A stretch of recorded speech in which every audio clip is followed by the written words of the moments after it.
Hola, and welcome to Vive Nutrition Radio, the first ever Spanglish podcast where you will hear interviews with the top minds in nutrition, performance, fitness, and health in both English and Spanish. Here is your host, expert registered dietitian, Andres Ayesta, on a mission to help you take your nutrition to the next level. Hope you're ready for this. Let's dive right in.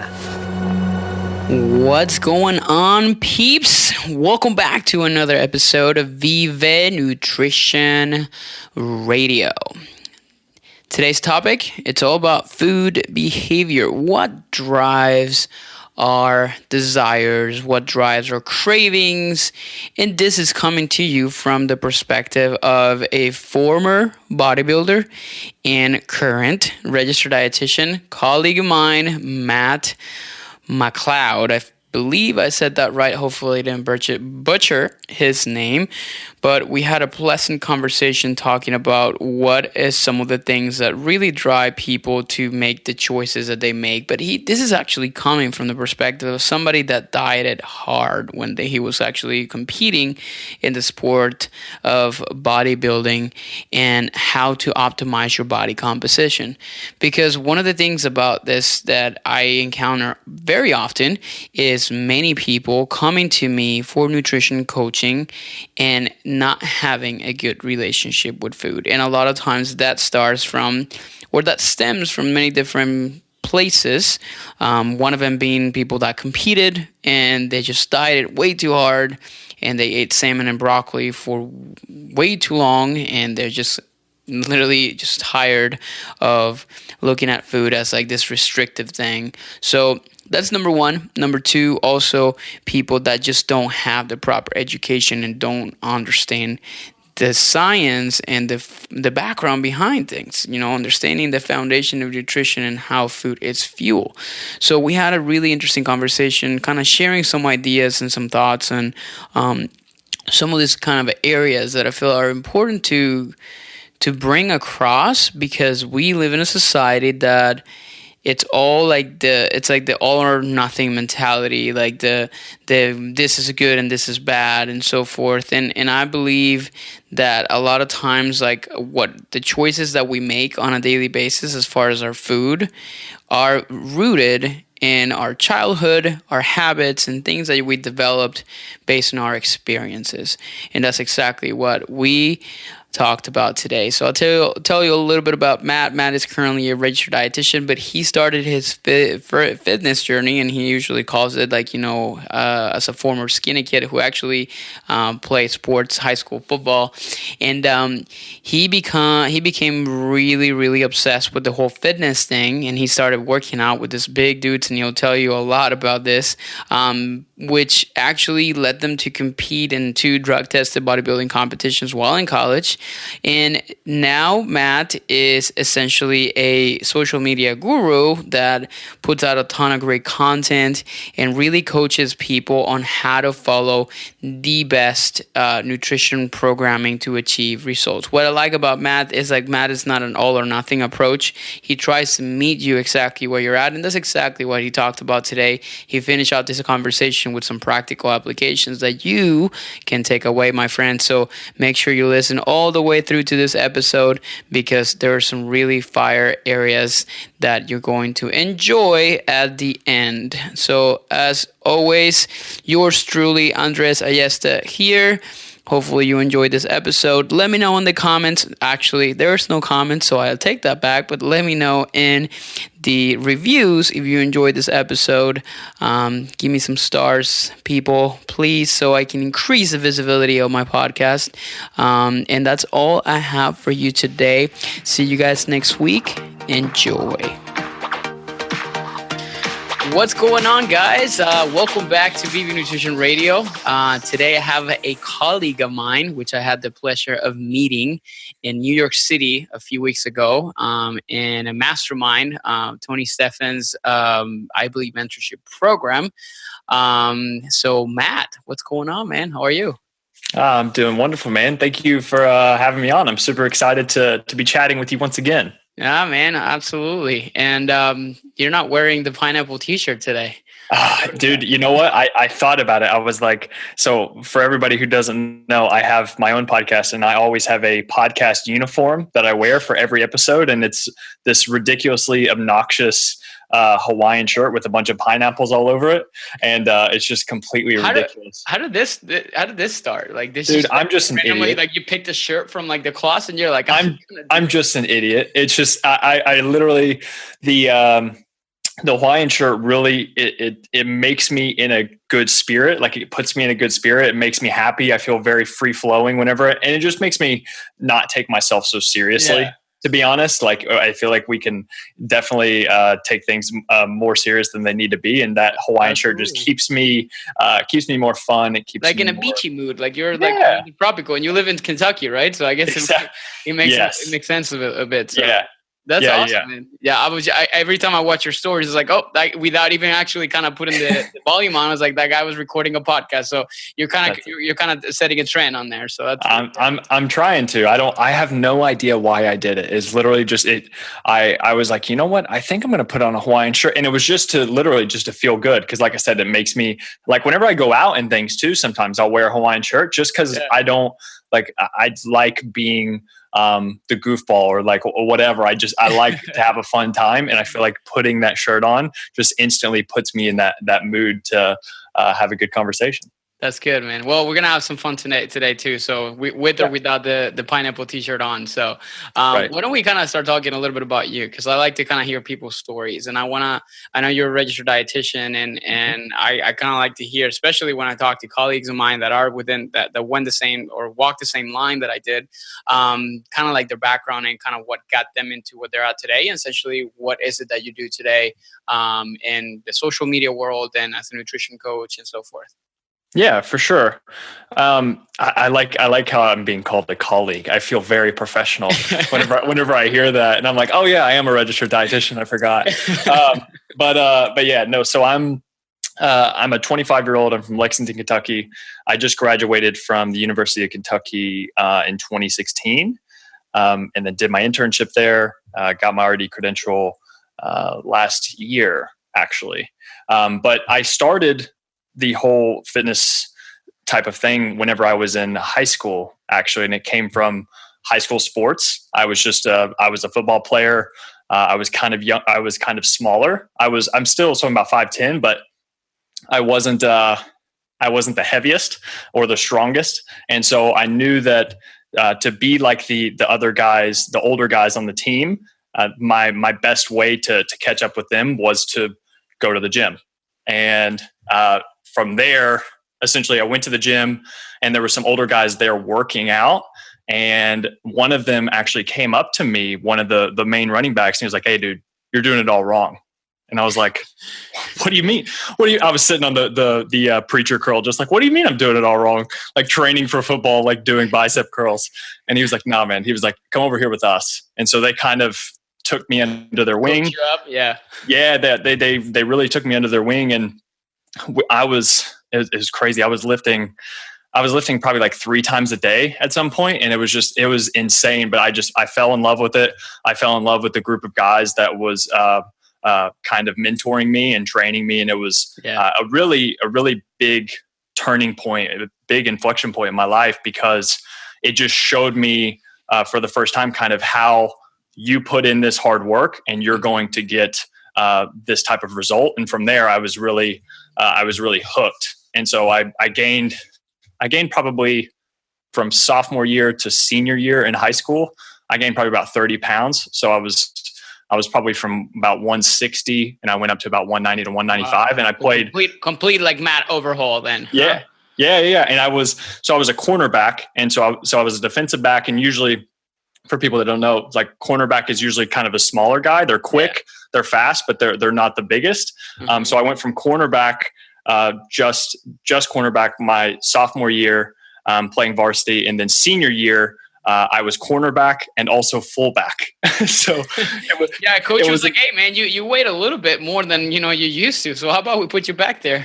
Yeah, exactly. So I was always a running back, but I never had the size, because I was fast and stuff, but I wasn't anything super impressive.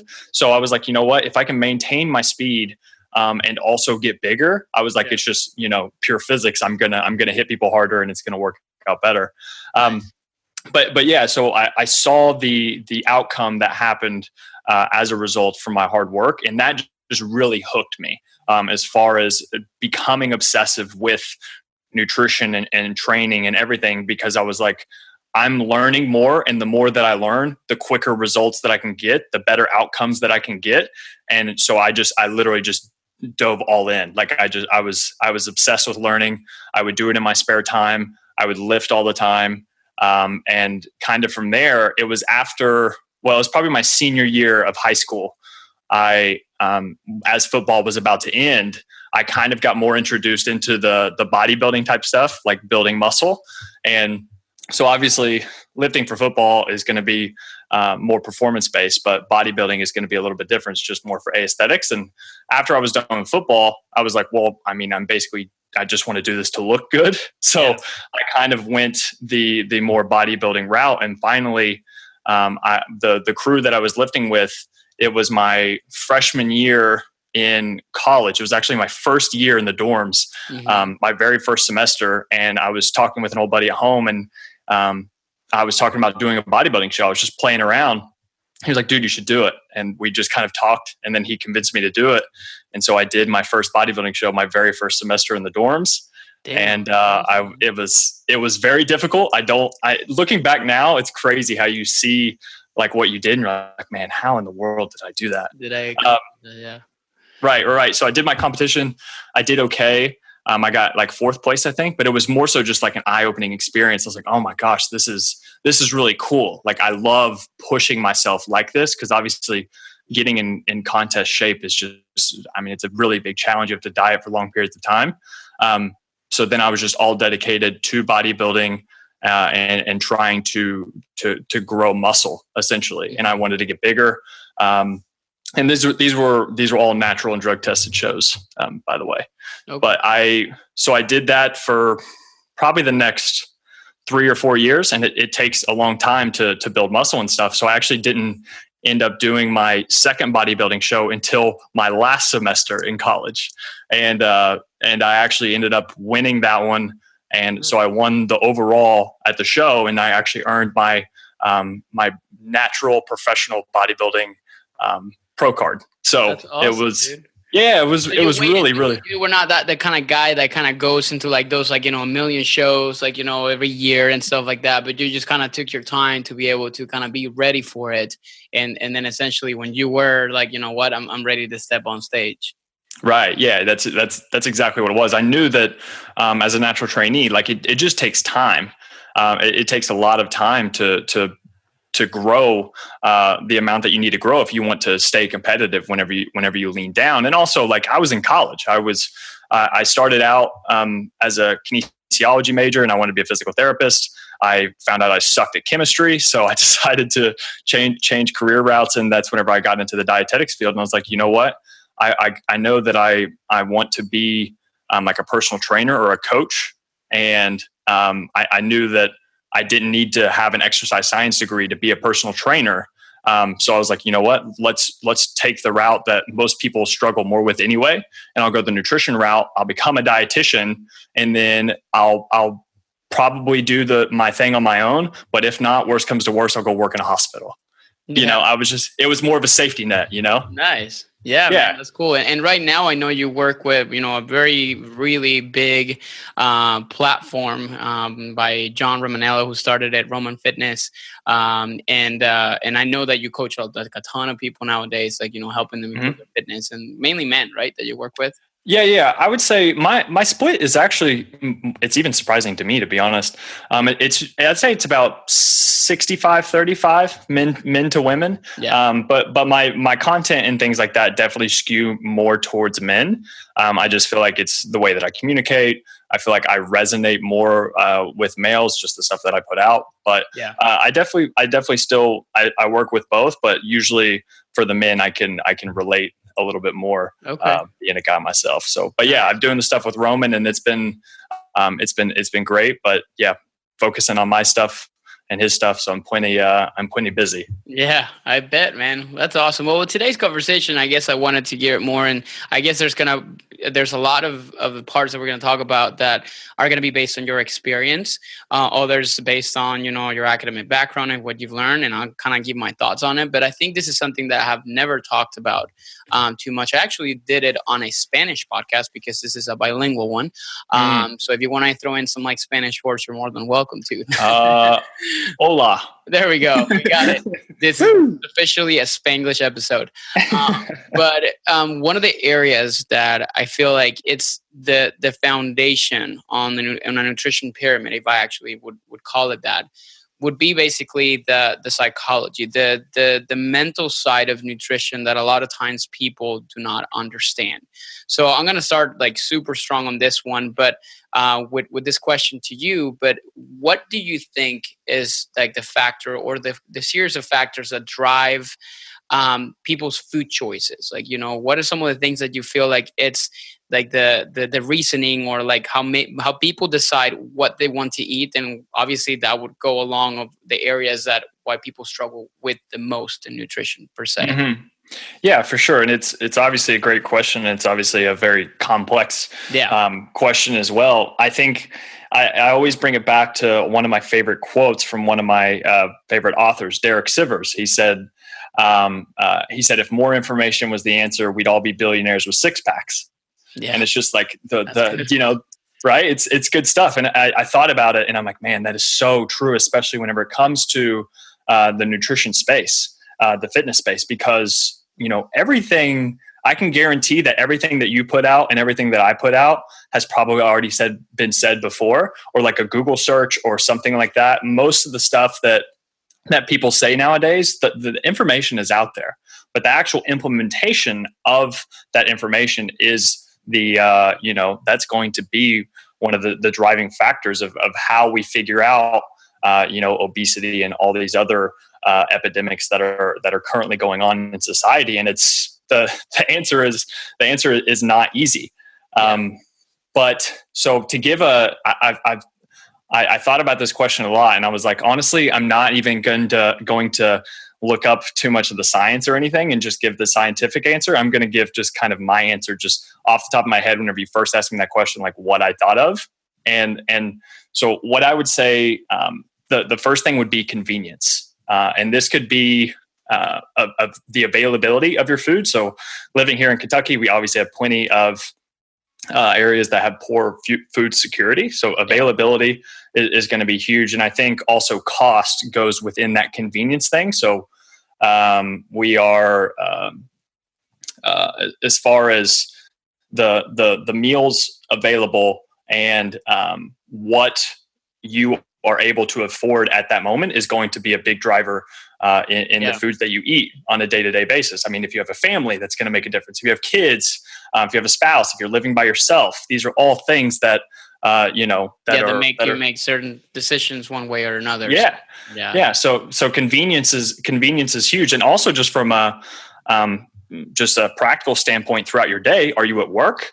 Are you at home? Are you able to cook your own meals during this time? Do you need something to go? Are you in your car? So just convenience as far as that goes, I think is huge.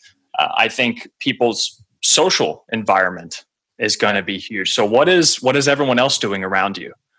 Yeah. Whenever you go out to eat or something, are you the one person ordering a salad and then everyone else is getting a burger and pizza and stuff? Like if you can do that, then that's amazing. Like good on you for doing that. But it's really hard for most people to make those decisions, Yeah. So I feel like, that I think you're right on a lot of things that you're mentioning as far as like, convenience and food availability. And at the same time, like the social environment. And I think I like to kind of stop by a little bit more on like the social environment part of things, because I feel like a lot of times, our behavior or the way that we see food is very ingrained in like culture. I feel like it's a one thing. So for example, you grew up in the United States, I grew up in Venezuela. So we both have maybe different views on food, comparatively speaking, to other people that maybe have grown in Africa, for example, where like, food is more scarce in certain areas. Mm-hmm. So I feel like the cultural portion of things is going to have like a big impact as far as like, the drivers of like, food behaviors and food choices that people make. And at the same time, like the habits that are ingrained with you from like, your parents and like, your social circles and all that kind of stuff like that, but that you also kind of like develop and that evolved, over time as a result of that. So I feel like there's like a combination of so many different things, but I guess like the point that I want to make too is the fact that like nutrition is not just, what you put in your body, but it's also how you perceive the food that goes in your body. And I feel like right now, and I guess I wanted to ask you too, when you were preparing for your bodybuilding shows, and for dieting for so long, because I feel like there's so many people that do it for like weeks on, and I feel some people are not even preparing for a bodybuilding show, but they're in a chronic state of deficit because they're just so scared of like gaining weight and all kinds of stuff like that. What were some of like the mental parts of like the struggles that you actually went through when you were actually preparing for a show? Because I feel like we can tie that up a lot with the same mindset that a lot of people struggle with when they're trying to lose fat, trying to lose weight, and so forth. Like, what were some of the things that were kind of going through your head? Like, man, like this sucks. Like, I really want to have that piece of chocolate, or like that kind of stuff. And what kind of habits, behaviors, and stuff like that came along the way from in that perspective? Yeah. I think, and that's a great question. I think, and I wanted to touch on this actually. A lot of it comes down to how you view yourself from like an identity standpoint. So who do you identify as far as the actions that you take on a daily basis? And obviously food choices and things like this can tie into your identity a ton. Like some people are like, oh no, I don't diet. I'm not the person to diet. I'm tracking your food. Yeah, no, I'm not going to do that.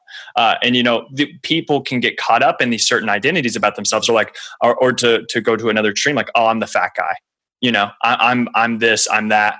And to me, I did the show strictly, I wouldn't say strictly, but I would say for the most part, just to prove something to myself, to see what I was made of, because it's literally like the hardest thing I've ever done. Because it's a 24/7 job, literally, because you have to focus on your sleep. You have to get in your workouts. You have to get in your meals, at least to me, because if I was going to do it, if I was going to do a bodybuilding show, like I'm going 100%. I don't want to give myself the excuse at the end, whenever I came in second place, like, oh, I could have done this, this, and this. Yeah. And then I would have just regretted the whole thing. Like if I'm going to diet for 22 weeks, I'm going to diet for 22 weeks and work my ass off. But as far as the psychology part of it, I just had to use that as my main driver instead of the surface level desires of eating a piece of chocolate, or I just knew that I was going to be able to get that quote unquote reward later on, and I'm going to feel much better about eating that certain food or whatever after I have that first place trophy in my hand. Yeah. So it was kind of that delayed gratification that I think was just so huge for me. But I mean, it's just whenever we do diet and whenever we're losing body fat, your body is going to do everything it can to fight against you. It's just in our, it's evolution, it's just right? Your body's not meant to lose weight. It's not meant to lose fat. It's meant to like stay at, at a homeostasis or balance, right?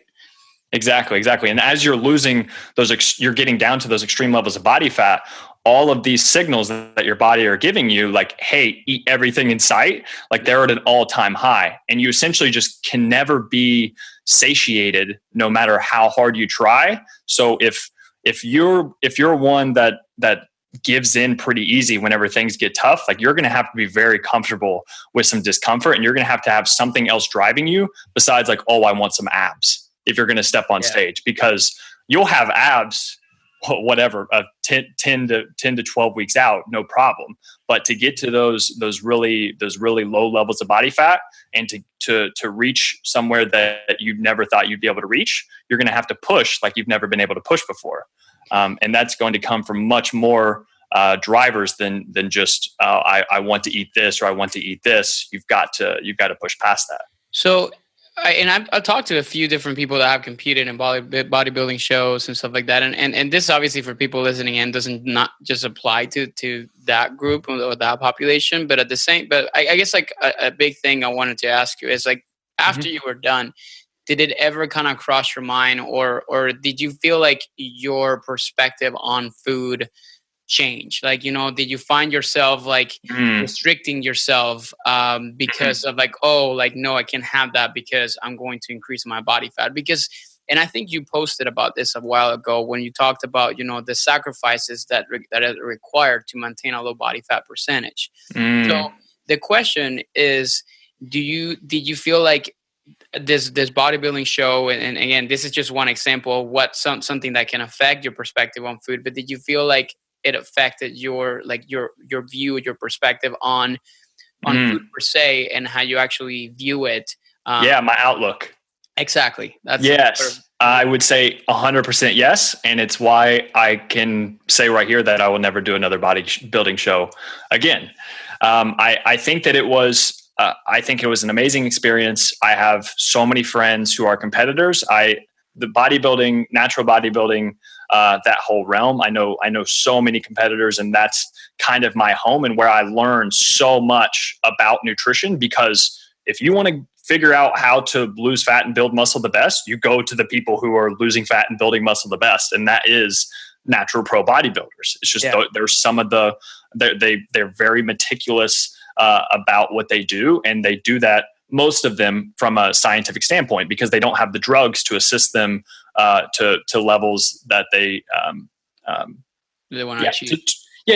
To those levels they want to achieve. But yeah, as far as my outlook on life, it's just like you really put into perspective what is important to you. And I think after I did my bodybuilding show, I was in a relationship at that time, and there was several times throughout that competition where that relationship was slightly at risk, because my girlfriend at the time, she was in a sorority, and it's just like we went to parties and things, and I couldn't do anything. Like I went to whenever I just went to go hang out with friends or something, and if they were drinking or whatever, like I literally remember measuring out 3 ounces of bourbon so that I could drink it and count it in my macros. And it's just after I won my pro card, which was my main goal, I was just like, well, I did what I wanted to do. And now it's just like the next step is just like beating pros in the natural bodybuilding space. And it's just like, that's so much work. And the payoff of, I mean, if you win a pro bodybuilding show, pro natural bodybuilding show, it's just like, you're not going to, the rewards are not very high for the amount of life effort you have to put into it. It sounds like it's more for personal gratification, right? It's 100%.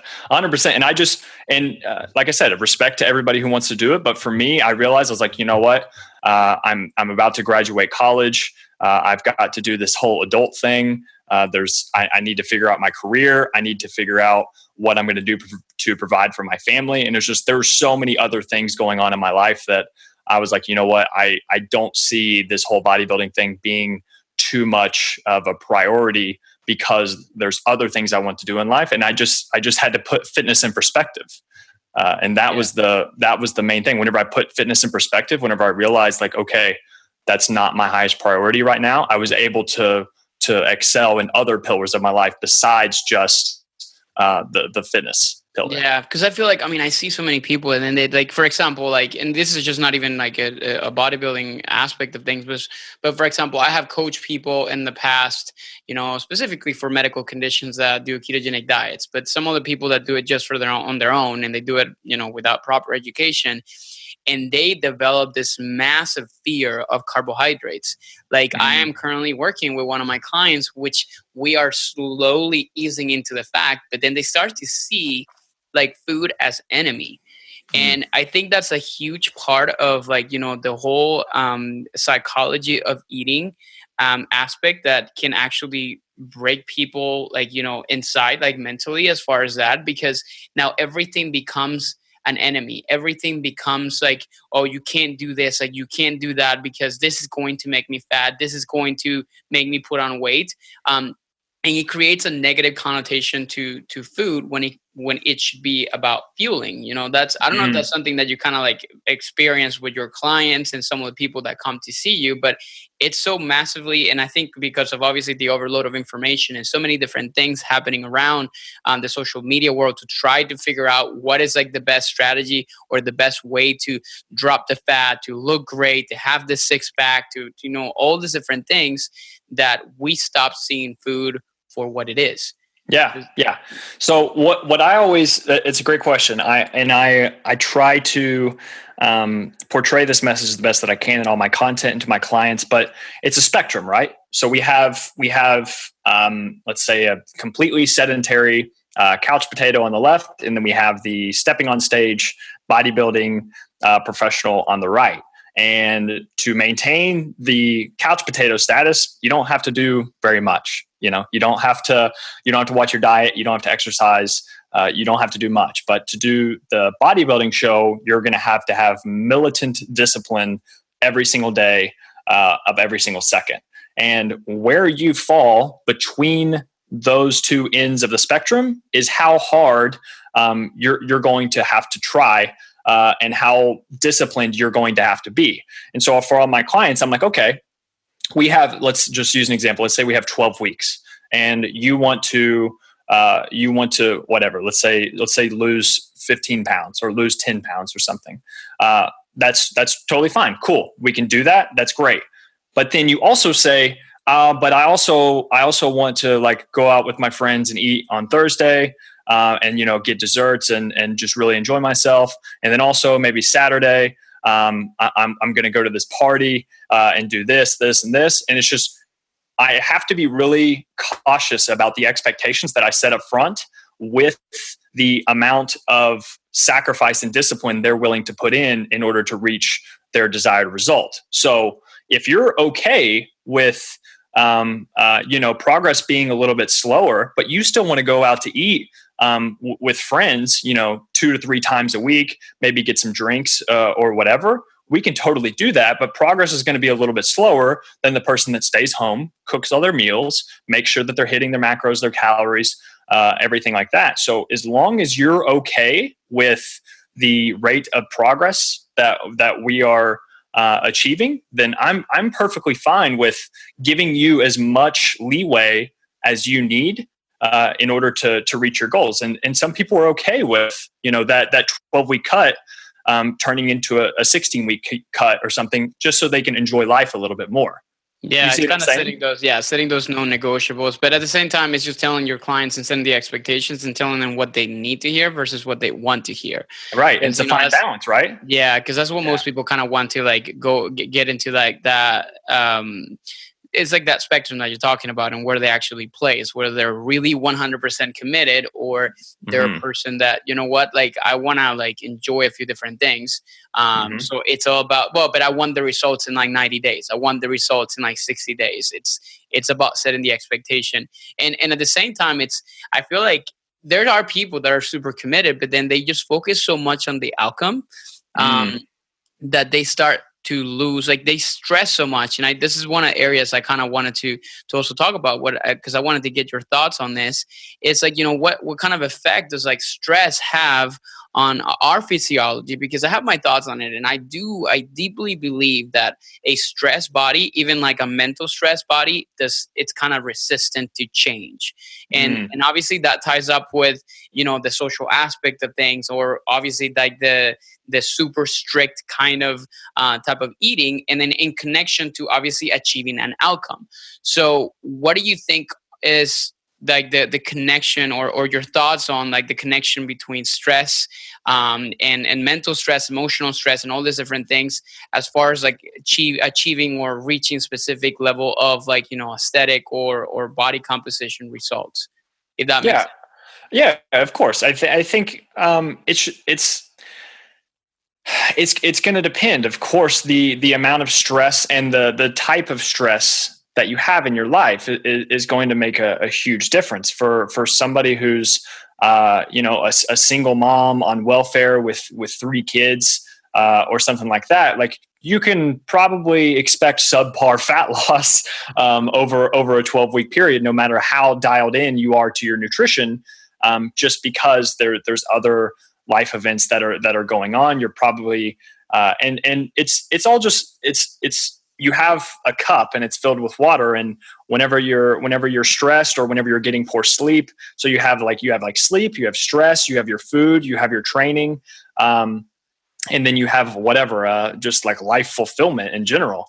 All of these things are dynamic, and whenever one goes up, another one can go down. So if you're more stressed, you also might get more sleep. And so even if your training and nutrition is dialed in spot on, you're not going to make the best results possible. So you need to, you know what I'm saying? You've got to figure out the balance between all of those pillars.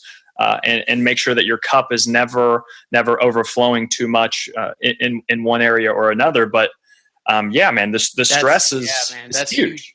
Because I was just talking to another dietitian the other day about this, because I do so here's an interesting story. So I do have like an athlete. I do work with a lot of CrossFitters, not necessarily bodybuilders, but he actually got a wearable device, which I'm biased about them, but this one seems to have a pretty good algorithm. It's called Whoop.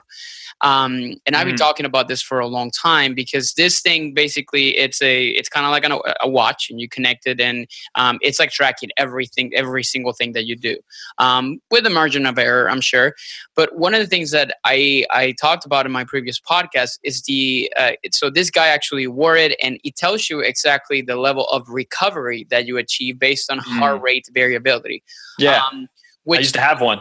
Yeah, so that's something really interesting, and there's some really interesting data and research on this. But there was, and you can see obviously his levels of recovery is like depending on the higher heart rate variability goes up, and I literally need to do an entire podcast with this.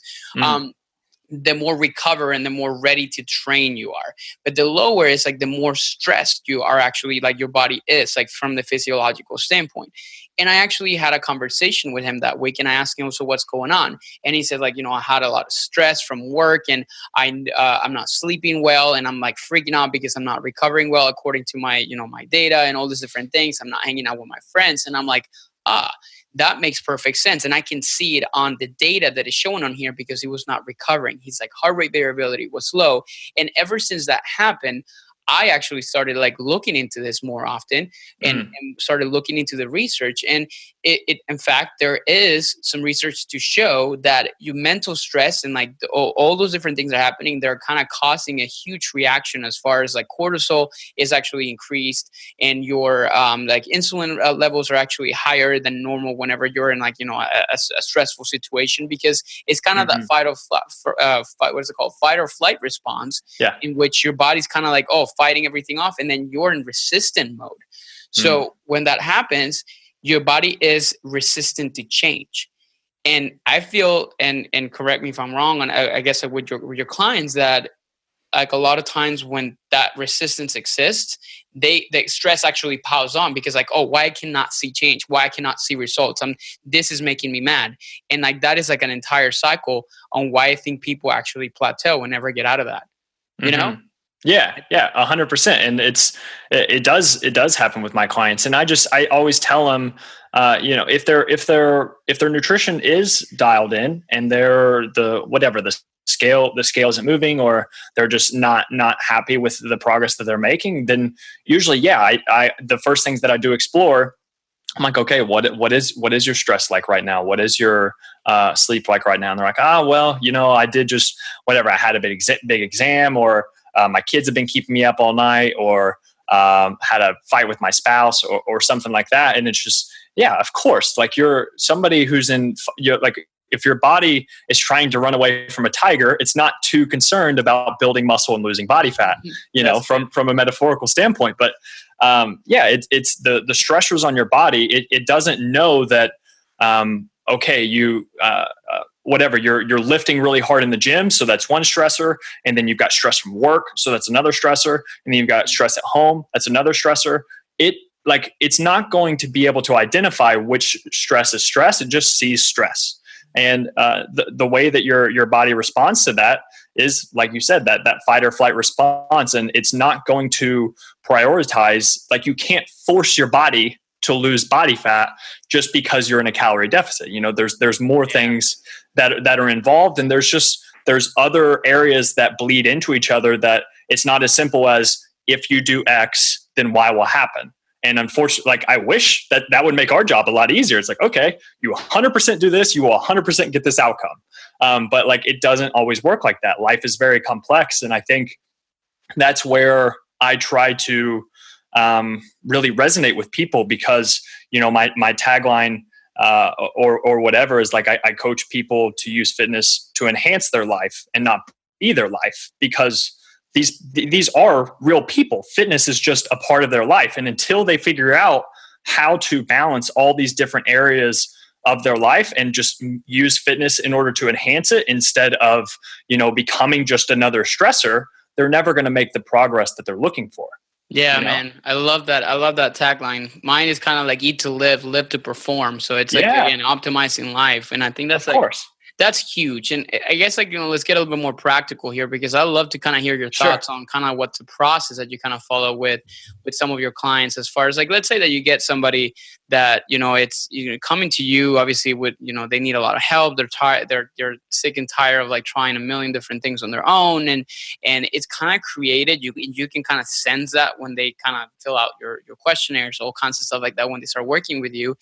And that this person is kind of broken on the inside from the nutrition perspective, because they're so frustrated and so down of like not being able to kind of see the changes that they really work so hard to see. Because that's the other thing. We get a lot of people, and I'm sure you do as well, that they just work their asses off. Like they just, like workouts and like all these different things that are happening, but they're not really seeing the changes. So what is kind of like the roadmap, or like the path that you kind of take him, specifically, not just like, oh yeah, here's like, macronutrients and calories and everything, but the other stuff, the behavior stuff, like the habits, and so what's some of the things that you try to like really dig into, to understand exactly where they're coming from and what can you do to fix them? Yeah, for sure. And obviously, and as you know this, and I'm sure everyone listening knows this, it's gonna depend on the individual. Individual context is 100% the most important thing whenever somebody comes to me. And I've gone literally every different direction and tried so many different things with people. But you've just got to keep trying and figure out what works. But like you said, so more is not better. Better is better. And it's just you have to be able to realize that just throwing more and more at your body whenever you aren't seeing progress is not the way to do it. But as far as whenever somebody comes to me, I have to figure out, I have to make sure that I meet the client where they are. I don't try and fit the client to my programs. I try and fit my programs to the client. And that's so huge, because if I have somebody who's barely ever tracked their food before, they're going to come to me and I'm like, okay, well, let's just start out with some simple habits.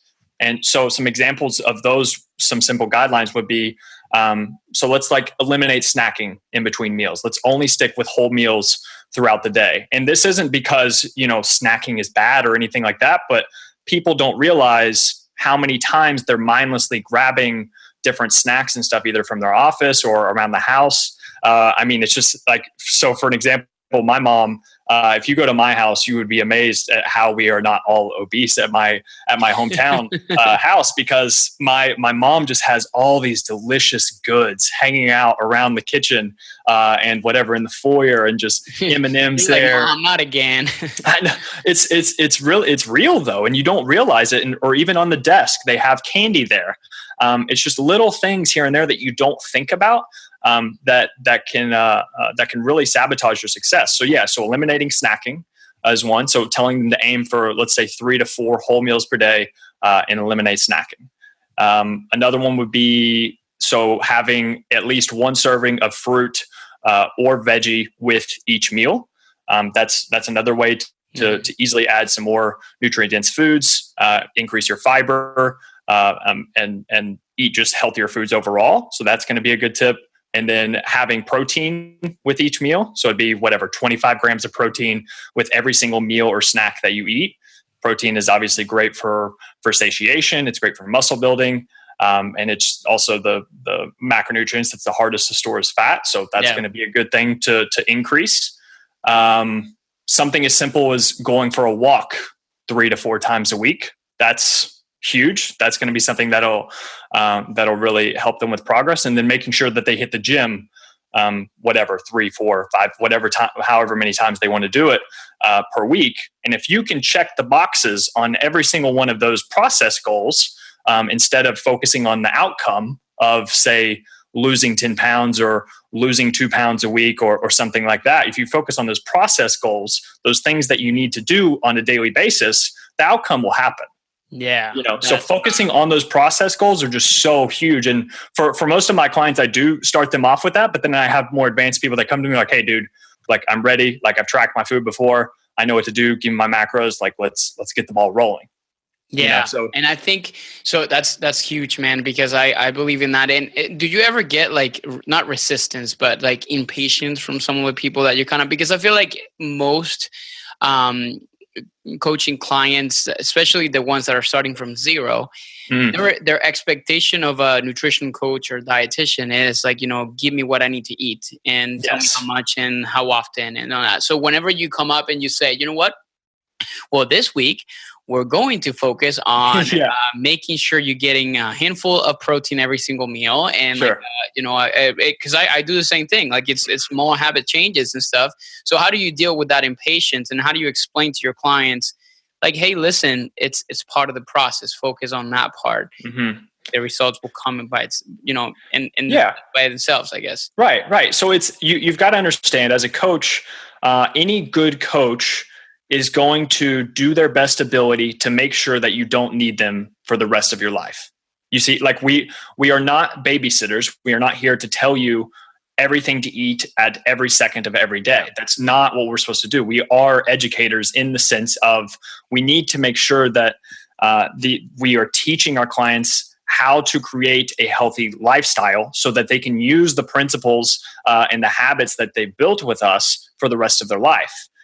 And that's where these small habit changes, while it can be, it sounds simple. It is very simple. Like have protein with each meal. Some even boring. Yes, for right. It's not some sexy, new stuff. Hey, go get or whatever. Go get this vitamin, and then make sure you take it at 3:01 p.m. every single day, and make sure you take a cold shower at 8 a.m. And it's just like there's certain things that people want to hear. Whenever you tell them. You know what? I'll even be super candid here. I actually just had I had a client fall off with me here recently, and they were just like, a lot of the stuff that you were telling me, they were like, I could just find on Google or something. I was like, listen, I understand like where you're coming from. I 100% understand where you're coming from. It sounds very simple. I was like, but the issue is you're not applying it. Obviously, I didn't say this necessarily just like that, but it's like the application and the accountability is the main job of the coach. Obviously, we have expertise and things like that, but if that person is on the foundational level of skills they need to apply on a daily basis, and they're not doing that, why would I give them some type of advanced techniques and like if you cannot do the small stuff, whatever, like refeed days and low carb, like why would I do that stuff whenever you're not even doing the basics right? So, and that's okay because my coaching isn't for everybody, and we didn't see eye to eye. And I was like, okay, that's totally fine. If there's ever anything I can do, like just let me know. And we parted ways, and that's fine. But like, you have to make sure that you are doing the quote unquote simple stuff first consistently, because that's a whole other topic. Making sure that you're doing it on a day in, day out basis, including the weekends. At least 80% of the time, and that's going to be your biggest cornerstone to making progress. So those simple habits, like this stuff is for life. Like you're learning how to control your food forever. Like I don't give a shit if you don't lose 10 pounds in 12 weeks. I want to know what habits you've built in those 12 weeks that can set you up for the next 12 years of your life. It's just that's 100%. Like this is crazy you say this because and maybe she's listening to this, but one of my clients, yesterday I got a text, and I'm gonna call her out on it for this. I just won't say her name. But she literally texts me and says, do you think I could do the HCG diet? Which, for people listening in, what that is shots that you're taking of this hormone that kind of suppresses your hunger, and you get entered into this medical weight loss of 400 to 500 calories a day for 1 to 2 to 3 months in different phases. And you obviously drop all this weight super fast. And she asked me, well, can I do this for a month and then we can continue on the macro tracking habit change type of program? And my response was literally, and I said, I was trying to not to be too harsh, but I said, it would be unethical for me to tell you that I would be okay for that. And unfortunately, we will probably not be a good fit to continue to work together if that's the route that you decide to take. And her response was wow, I love your honesty. I needed to hear that because I'm just kind of struggling. So that tells me that there's a huge behavioral component in all this, because you're so stressed that the scale is not moving. You're so used to actually looking at the fastest thing or the fastest way to lose weight, to lose fat, and all these different things, that you get lost in understanding exactly why you're even doing it. And this whole thing with this client is because she wants to get ready for her husband's the birthday party that is in Miami. She wants to look great on a swimsuit and everything. And I said, do you want to look great for your husband's 40th birthday? And by doing something that it's going to continue to break your metabolism, is going to continue to get you down the rabbit hole of cycling diet after diet? Or would you rather actually take more time and maybe when he turns 50, you look like you're 30? And she's like, yeah, I guess I didn't even see it that way. Because people don't like to wait. People are impatient and they're expecting the quick thing, because obviously that's what society has has taught us, because I don't know, the dieting industry is a multi-billion-dollar industry because they sell quick results because that's what people want. Yeah, convenience, like you were mentioning earlier. 100%. And it's kind of I've always thought about it. It's like throwing a Band-Aid on a broken leg. It's not that 30-day diet is going to work for those 30 days if you follow it. But then after those 30 days, it's then what are you going to do? What you follow a meal plan for 30 days, but then what happens after you get tired of those foods? Or what happens if you go to a wedding event or you go to the beach or something? If you fall off track of that meal plan, what's your plan? So it's just people, and I understand it because that girl, she probably, her intentions, I'm sure were pure, and she was just struggled with her process or progress, and she was like, okay, well, here's an answer. Let's just take this, and then I'll be good to go, and then I'll figure out the rest later. It's no, you're putting the horse, the buggy before the horse. But it's just you're kind of working backwards there, and it's just. Like you said, you can do so much to your metabolism and things like that set you up for a rebound. So sure, you can lose 10 pounds in the next 10 weeks or something. But then after that, whenever you don't know what you're doing with your diet, you're prone to put on 12, 15, 20, even 20 pounds of fat because your metabolism is so low and you haven't learned how to eat. And then that's where the vicious cycle of all this stuff comes into play. And that's why habits and eating behaviors and things like that are so important to lay the foundation so that you can build steadily on top of that. Yeah, it's I think it's Dr. Berardi talk about this in a really nice way, comparing it to fitness. When you actually follow any of these kind of quick fixes, is about teaching you how to follow directions, and you really become good at it. But then you don't really understand why you're following those directions in the first place. And the way he put it was imagine you go to the gym for the first time in your life and you're given a barbell and you say, do a full snatch. Yeah. And you're like, what the fuck? What? How do you do that? And you're like, yeah, do it. Here's the thing on the paper, what you need to do.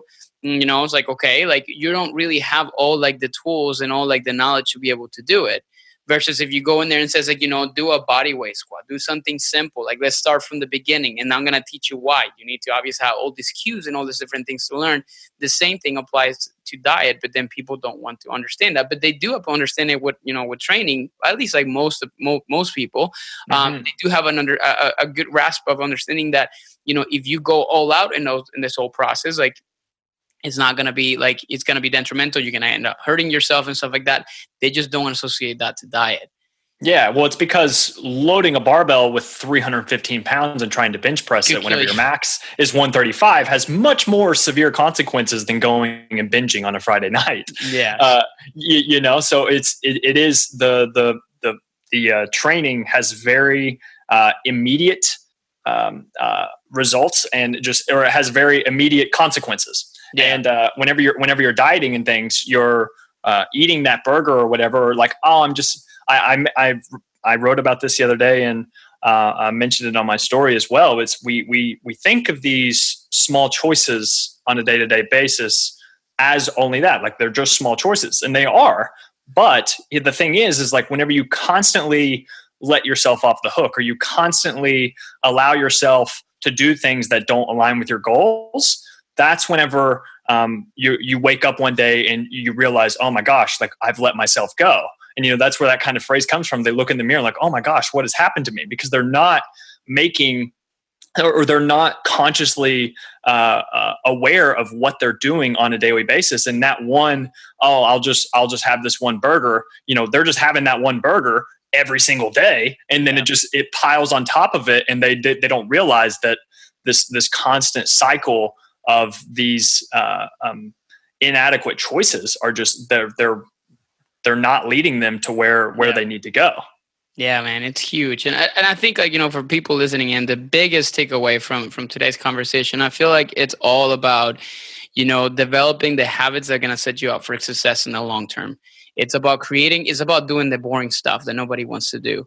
Because everybody wants a quick fix. Everybody wants like the quick solution to obviously their own problems. And don't we all? I mean, it's human nature. We want things like quickly. But you obviously want the long-term results. And in order for you to achieve that, you actually have to start somewhere. And that starting somewhere is not going all out in any kind of dieting process or anything like that. If you're advanced, and okay, that's you. But if you're a person that is starting from zero, like you're going to have to learn, how to eat. You're going to have to learn the why of that, and developing those habits and changing like that food behavior that kind of has driven you to the point that you're at right now, that you're seeking for help. You're actually working with a nutrition coach like you and I, right? So anything else to add to that? I feel like Actually, I wanted to get because I know I can get very heady. I can get very like mindset oriented and talk about big philosophical things. But I want to give some really practical tips as far as so working back. We talk about just simple things that people can do literally today in order to make their fitness goals easier has a lot to do with food environment. And I actually did a whole presentation on this whenever I was back in school, and it was really interesting. But some of the things that I learned, there was one study where this hospital, the only thing essentially, and I'll make it really simple, the main thing that they did to make people healthier within the hospital was they put more water throughout the cafeteria in very easy to reach and easy to see places. So literally, in order to get more people to drink more water than soda, they put more water in easily accessible places throughout the cafeteria. They didn't change anything else. They just made that the accessibility to that water much easier. So like I was talking about earlier, at my house, which is a dessert infestation, one of the things that's so interesting, and I took a picture of this for that presentation that I did in school, is whenever you open our pantry door, the first thing that's at eye level is like all the cakes and donuts and chips and all these different like delicious foods. And so as soon as somebody opens that pantry, the first thing that they see are those huge dopamine hits, and even the anticipation of those delicious foods in your mouth is going to make it's automatically going to set off a cascade of these responses throughout your body that's going to urge you to crave those foods, to make the likelihood of you eating those foods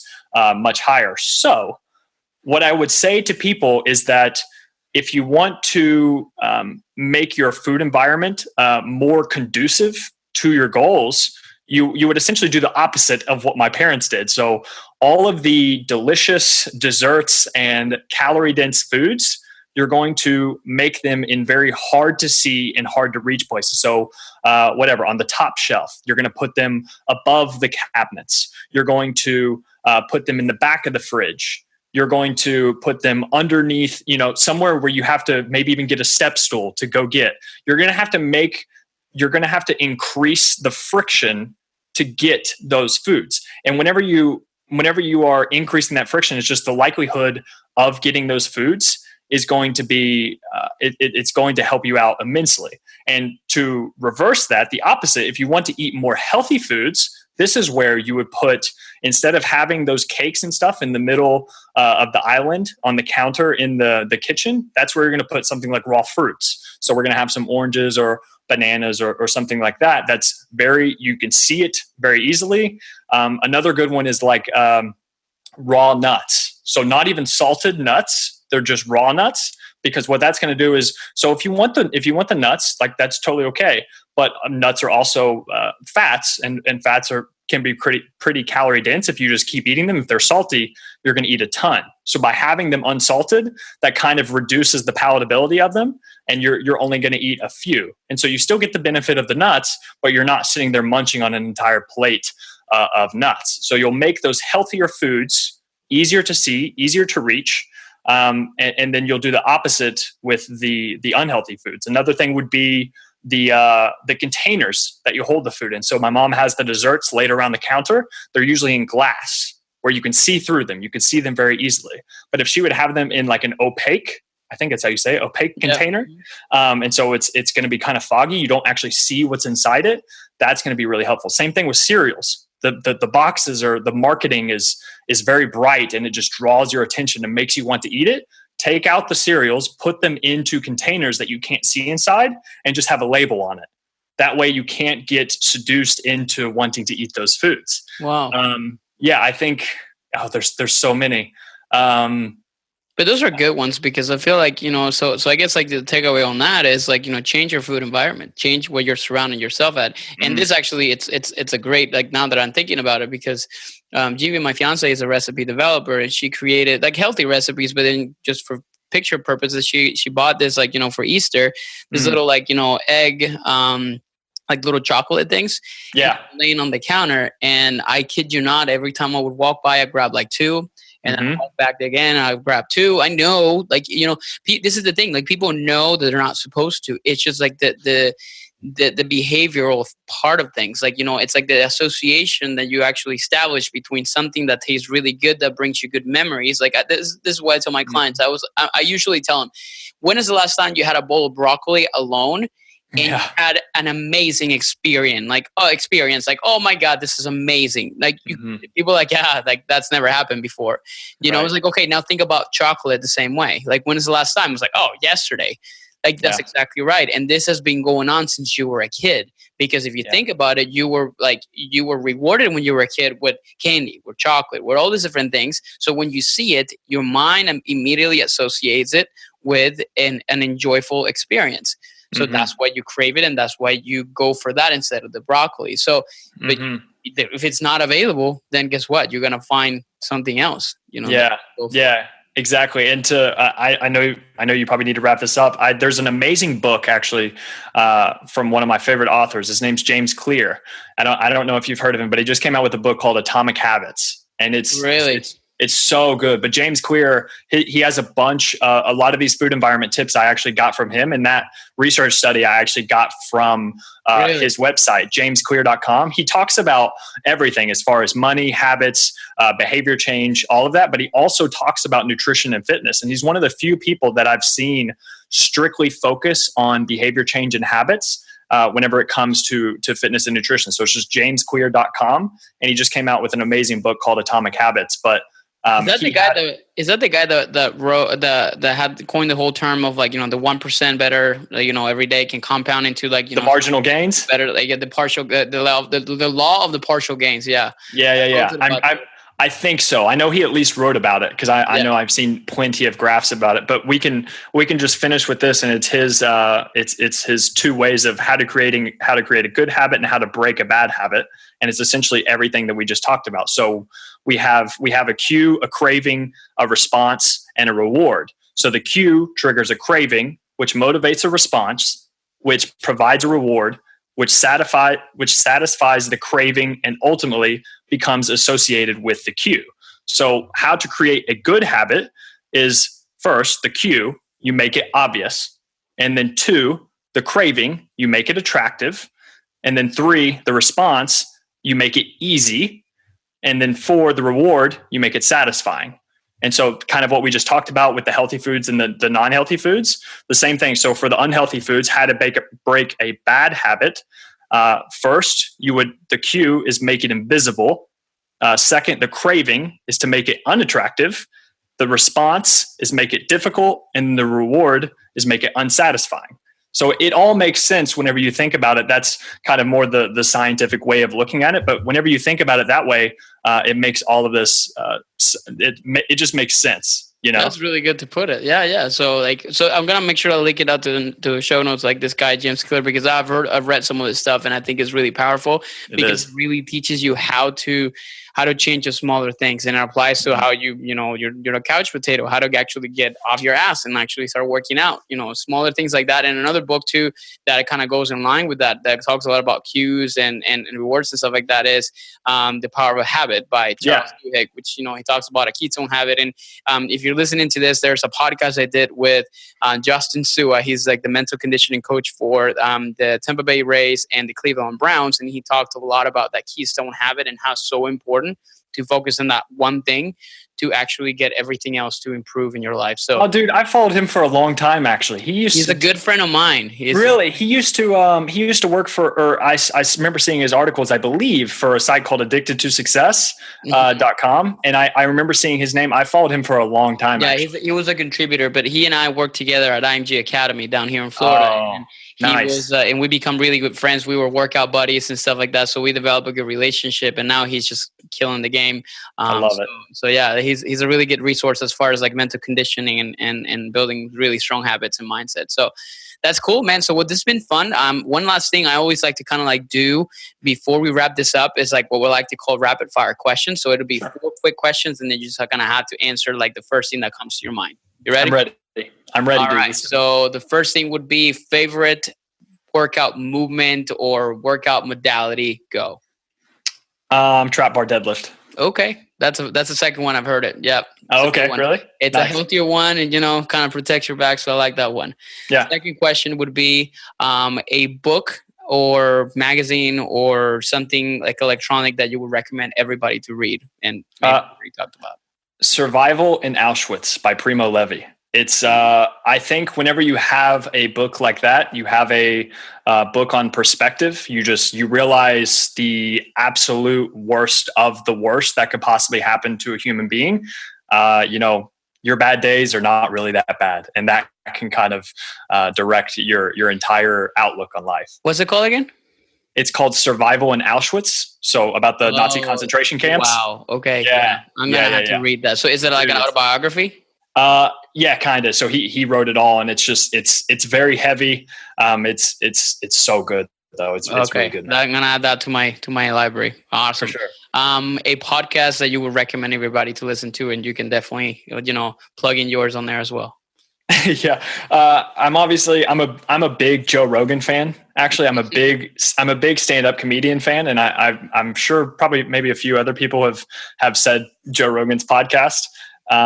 But another one that I really like is just called Congratulations by Chris D'Elia. He's also a fellow comedian. I feel like people need more laughter in their life. So nice. Go and listen to his podcast. It'll take you a little bit because every comedian has their own kind of like sense of humor, and they've got their own community. And he's one who the way that his little mannerisms and the stuff that he says, it takes some time to get used to, but whenever you figure it out, you're a fan. Yeah, for I life. usually listen to like entrepreneur stuff or nutrition stuff, but I need to kind of get more into like the stuff that's gonna make you laugh. I'm telling you, start and end your day with a laugh, and I promise it'll change your life.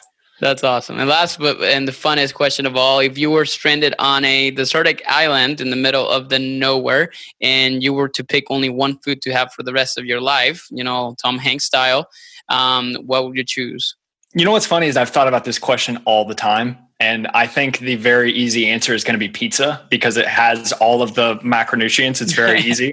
Another one I thought of was like, it's kind of gross, but like whole milk. So you have basically all the macronutrients that you need. You've got some nice little micronutrients in there. So yeah, kind of boring answers, but I have thought about this question a lot. Actually, it's funny you mentioned that because I feel like you can tell a lot about somebody by the food choices that would make in situations of desperation or like isolation. So I've heard it all, like like poke bowls to lasagna to mangoes to all kinds of stuff like that. So that's usually a fun question to ask, man. So that's awesome. So how can people find you, or what's the best way to reach out to you and talk to you and all about that stuff?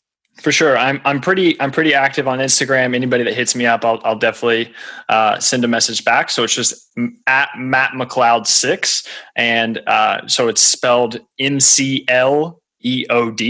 It's really odd. I wish it wasn't spelled that way, but yeah, it's like Matt Mcleod 6. That's what my Hispanic self would have actually called you that. It's all good, man. It's all good. Yeah. So it's just McLeod. Yeah. It's McCleod, like McCleod. McCleod. That's what I wish it was spelled. But yeah, that's what I am on all social media.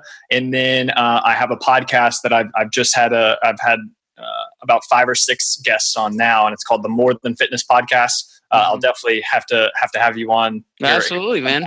I'm getting guests lined up and trying to make sure that I manage everything appropriately, but we'll for sure have you on. And then so there's Instagram.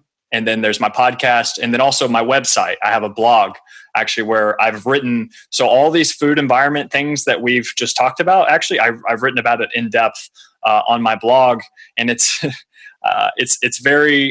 rolls right off the tongue. It's called McCleodConsultingServices.com, and I'm actually in the process of rebranding. It should be launching here in the next few weeks. Actually, it's going to be mattmcleod.org. But so if you just follow me on Instagram, I'll post all the updates there. But yeah, I have a blog, and I enjoy writing probably more than almost anything else. Yeah, so, well, you learn from the best. You learn from John Romanello. So I have some pressure, right? The master of writing. So yeah, like definitely you guys need to go check out his blogs if you like, obviously reading. Or if you like actually listening instead of reading, make sure you kind of listen to your podcast. Or if you like just like kind of like seeing things, and obviously go and look at some like I know you have a pretty cool graphics and stuff like that. Sometimes you post on Instagram. So there's like 3 different ways that you can reach out to Matt Mcleod. So definitely reach out to him and hit him up with anything nutrition related that you like to kind of find out about. And yeah, man, it's been a pleasure to have had you today in the podcast, and we'll continue to chat, man. Looking forward to your podcast. For sure. The pleasure is all mine, my friend. Thanks for having me. You have been listening to Viva Nutrition Radio. Couple of things before you take off. If you enjoyed this episode, please, I would love to get your feedback. So feel free to drop down a review, and I will be forever grateful. Also, if you like this podcast, make sure you hit the subscribe button. We have it on iTunes, Spotify, or Google Play. And lastly, if you would like to receive a freebie from me, make sure you sign up for our newsletter at www.vive-nutrition.com. See you guys in the next episode. Ciao, ciao.